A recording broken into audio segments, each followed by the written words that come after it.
అండి మీ పేరేంటి? నా పేరు ముక్తార్ బేగం. ఓకే, మీరు హాస్పిటల్ కి ఎందుకు వచ్చారమ్మా?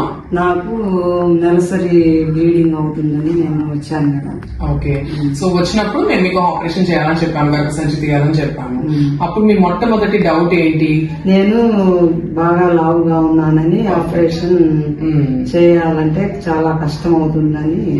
లాప్రోస్కోపీ చేయొచ్చా లేదా ఓపెన్ చేయాలా, ఇలాంటి కొన్ని సంశయాలు ఉన్నాయి. పూర్తిగా చేయగలరా లేదా, లాప్రోస్కోపీలో అన్ని తీయగలరా లేదా, అంతా కనిపిస్తుందా లేదా అని మీకు కొన్ని డౌట్ ఉంది. సో తర్వాత మీకు ఆపరేషన్ జరిగిన తర్వాత ఇప్పుడు మీకు ఎలా ఉంది? ఈ రోజు మీరు కుట్లు ఇప్పించుకున్నారు, సో ఇవాళ మీకు ఎలా ఉంది? చాలా బాగుంది. చాలా బరువు కూడా తగ్గాను. హాయిగా నా ఆపరేషన్ సక్సెస్ అయింది. నేను హెల్దీగా. ఈ రోజు ఎన్నో రోజు మీకు సర్జరీ? 13వ రోజు. పర్ఫెక్ట్. సో ఈ రోజు తనకి సూచర్స్ కూడా తీసామండి, తను చాలా పర్ఫెక్ట్ గా హీల్ అయింది.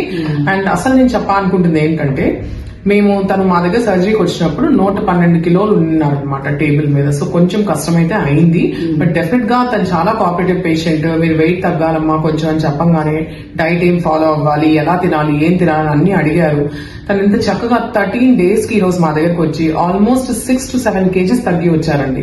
So it's very inspiring. అంటే ఆమె దాన్ని ఛాలెంజ్ గా తీసుకొని ఇంత బాగా తగ్గి వచ్చారు. సో నేను చెప్పాలనుకుంటుంది ఏంటంటే, మనం ఏమైనా తలుచుకున్నా బరువు తగ్గాలనుకుంటే డెఫినెట్ గా తగ్గచ్చు, ఏ వయసులో అయినా సరే. Thank you.